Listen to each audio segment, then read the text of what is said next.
What is a table and what is its purpose? Welcome back to the Word of Mouth English Studio channel. In today's training session, we'll be talking about what a table is and its defining factors and key components. And we'll be looking at how to tell it apart from other types of diagram or chart that you might be presented with at FCE, CPE, IELTS, Beck Vantage standard, as well as other types of training certificates. If you're a business English professional, then this video is also suitable for you if you are hoping to improve your written skills or your writing techniques in creating a sales pitch, having better communication with your stakeholders and your clients, and also perhaps improving your sales calls overall. So let's dive into the difference in formatting, style, and register between tables and other forms of chart. If you recall, one of our last videos was all about how to describe a graph, particularly a bar chart in B1 and B2 intermediate detail. Today we'll take things up a notch by describing a table at B2 upper intermediate and C1 advanced English standards. So let's jump right into it. Have you ever integrated any of these expressions into your own writing or speaking? Which of these expressions have you come across before? Today we'll be using all of these expressions and having a look at how they fit into a reading text at B2 and C1 English Standard. Think about how you'd utilize them in sentences of your own. And now let's move on to the next session to see how they're used in practical terms. So how familiar are you with writing a chart description? Many of my English students and candidates are all too familiar with this type of technical writing. They've dabbled in descriptions of a graph several times. Others have just been introduced to writing techniques and have been asked by their employer to improve their accuracy or start taking training on how to write better reports. So what type of student are you? What type of writer are you, right? Let's have a look. Today we'll learn how to summarize information in a table and, of course, write a report on the main features. We'll start out with a preparation task to help us with our vocabulary building. Then we'll read some tips and tricks, and of course we'll read the text itself to see how to utilize all those expressions from the previous page. And in our preparation task, I've just taken the liberty of writing out all the answers for us, so we won't have to guess, right? So therefore, another more formal word for the verb show in describing a chart would be to illustrate. Always try to be a little more formal than you'd usually be when in, say, a sales meeting, okay? So depending on how formal your sales meetings are and who your audiences are and whether you're addressing stakeholders or clients or speaking to, colleagues, you've got to jazz it up a bit, use more formal language. The state of being easily seen or easily noticed, on the other hand, can be referred to as the prominence of something. This is a more formal noun. Compared to can be used in many ways. You can use synonyms for this type of expression. Versus is a very popular standard expression in semi-formal to formal English styles that you might have heard before. Whereas a native language can also be referred to as a mother tongue. This is a countable noun. Approximately is semi-formal. More or less, a little less formal if you want to be more colloquial and conversational. So roughly is an adverb that means both of these things. Right, so now we're going to practice using all of these terms in a reading text to see how they are utilized, how the formatting complements the structures. We're going to have a look at a table that gives us information about some of the world's most studied languages. So today we're looking at a graph about language learning.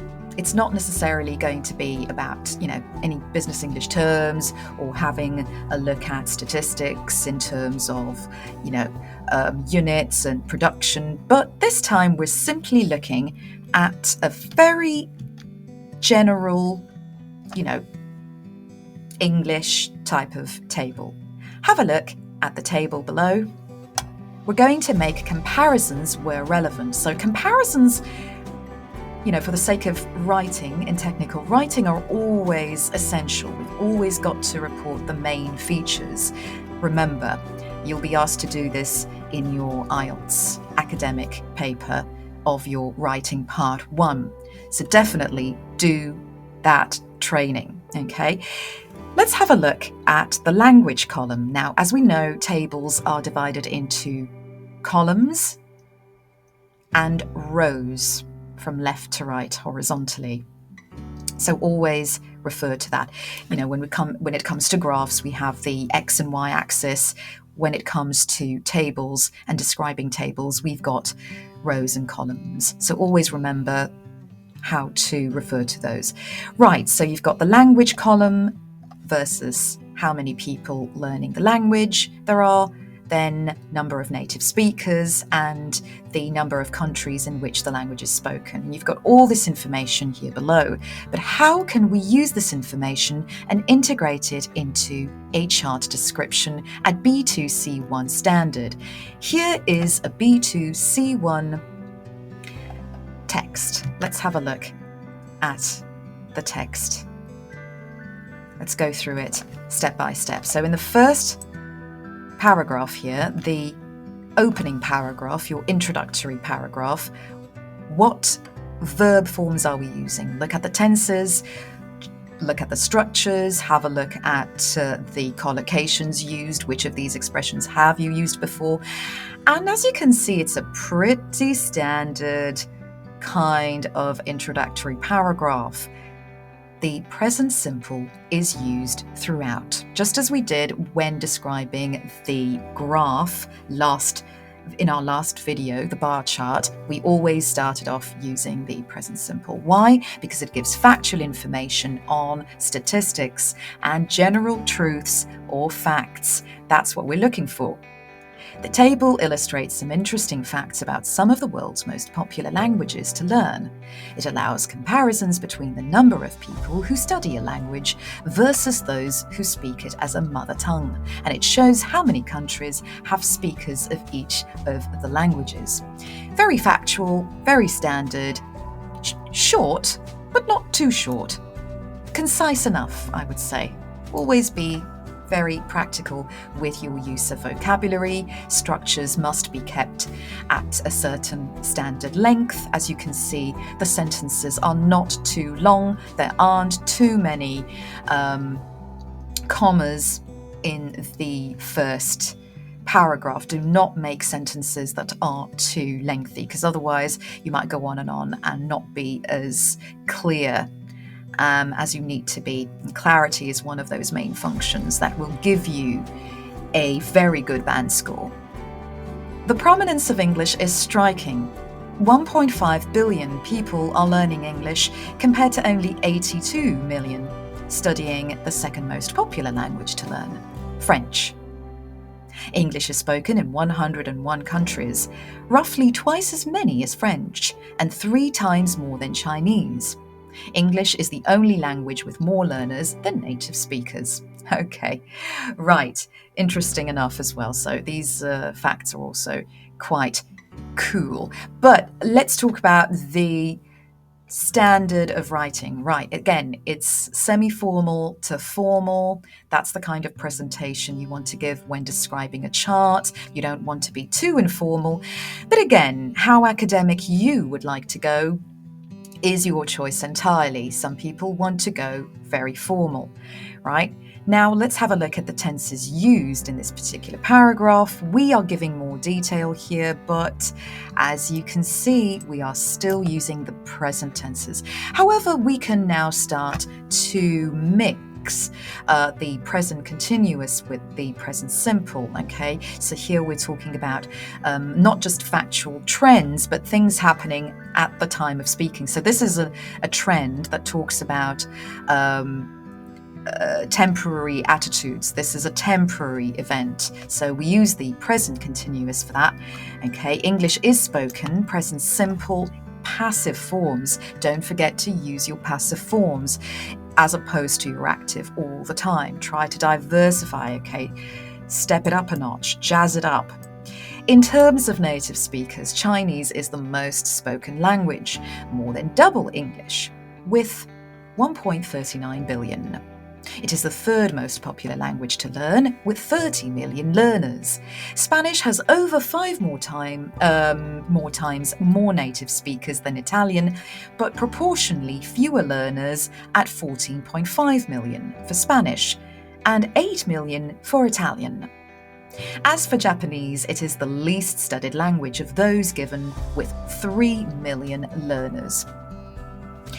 Take note of the present tenses used in this paragraph once more to give definition and accuracy, but also have a look at the other styles and structures used, for instance, collocations, okay, or, adverbs such as the adverb proportionally, okay, and adjectives used with adverbs and nouns. So think about which of these you've used before, think of which you haven't and which you'd like to start making more use of in future.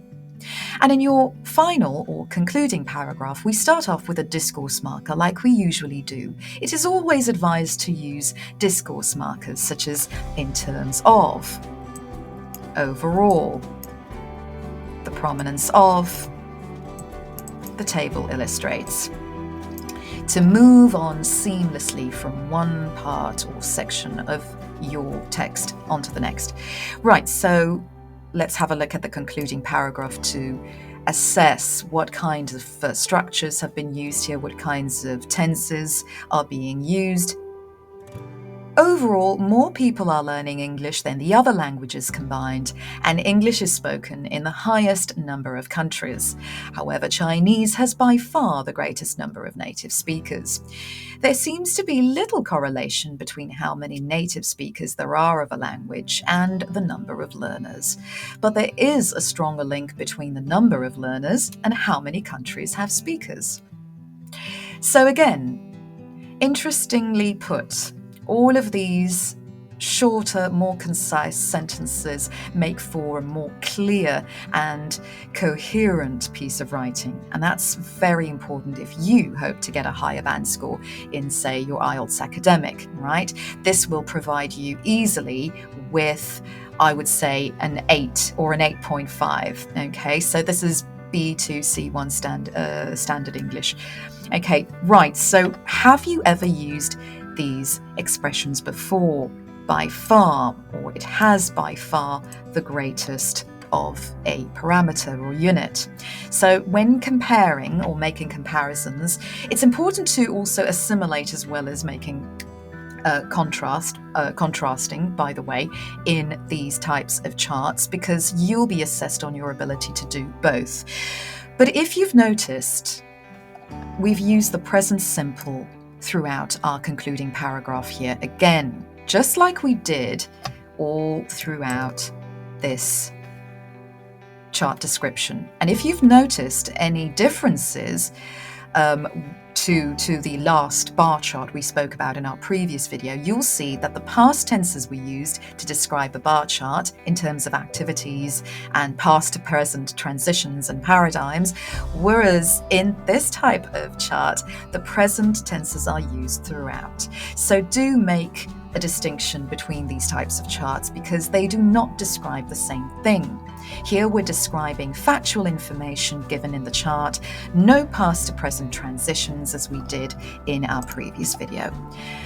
And now let's have a look at some helpful hints and tricks and techniques that could facilitate your writing and speaking. Always begin your introductory paragraph by saying what information is being displayed or illustrated. You are the boss of your own audience. That's what I always tell my students. It's up to you as the individual to decide and to ascertain what kind of audience you'll be given on a particular day. You've got to do your research well in advance. When you're asked to give a presentation to a particular audience, you've got to think of who they are and what kind of register they might be used to and what kind of register they might expect from you. If you're writing in an exam, try to avoid repetition. Try to avoid use of the same wording as the question, okay? That's another mistake that lots of people tend to make when writing, okay? They try to copy so that they'll be as articulate as possible, but that isn't what you'll be assessed on. Copying is not something that we want our C1 students and users to be able to do. Sure, you can do that. Now we've got ChatGPT and all of these other, platforms from which to copy, but we don't want you to do that. We're not going to be assessing you on that. In fact, that will drive the mark further down. The table illustrates some interesting facts about some of the world's most popular languages to learn. Always go for your own wording, since it's more likely to get you the band score you deserve. In the second paragraph, give an overview of the most important features of the information, as we looked at earlier, and we start by looking at features from a present perspective. Be selective and choose the key observations and trends. That's completely up to you to decide what's increasing, what's decreasing, what the most prominent observations are to include, and which suggestions you might not want to give to your audience. There's no cookie cutter way to do this. You need to be able to decipher which ones to include and which ones to reject from your description. You don't have to write about every single detail. Remember that that's not essential. That's not what we're assessing you on. They are the key features that we are looking at. Divide your observations into paragraphs. Around 4 or 5 should be enough, okay? Don't go over the 5 paragraph threshold. Definitely don't do that. And again, a concluding paragraph is not always necessary, particularly if you're giving a sales presentation. All right. Also, I would like to suggest that my IELTS academic students don't give any of their own general knowledge. So don't use your own general knowledge to give reasons for the data or add more information than is shown in the table. Facts are important. Factual information and data is what is to be used, nothing more. The question only requires you to summarize and report the data in the table, as we've seen in the text. And use a variety of structures. Don't repeat. Make comparisons using expressions such as slightly more than, by far the highest. Compare using as. Don't forget to use as twice in a sentence for comparison, but not as and then, like most of my students at B2 level still try to do, okay? Compared to is very standard. Double the number of, again, very good to make comparisons, and the correlation between 2 factors or units is also very standard at this level, okay? Do not try to use the same expressions over and over. That will lose you marks, of course. And approximating is another thing our students should be equipped to do at this stage. Nearly, roughly, almost, depending on how formal, semi-formal or informal you wish your register to be. Also, always state what you're referring to in terms of is a very standard expression to use, as we've seen today. As for is only used when stating a fact, emphasizing a particular point, and perhaps making reference to a previous point that you would like to compare or contrast another point with. Okay, so it's not used when giving opinion or stating opinion. Okay, that's another misconception that lots of our B2 and sometimes C1 students still have, because Either they're literally translating, or perhaps they've been told to use it for opinion, but it's not used for opinion. As for is used to make reference to a previous sentence or number or figure. And finally, use expressions like the sum of those given, the whole of those given, something of something. And this is very formal. This is a more C1 advanced English tactic as well to be used. Now you've got the tips and tricks and techniques that you need in order to write a description of a table at B2 Upper Intermediate and C1 Advanced English level.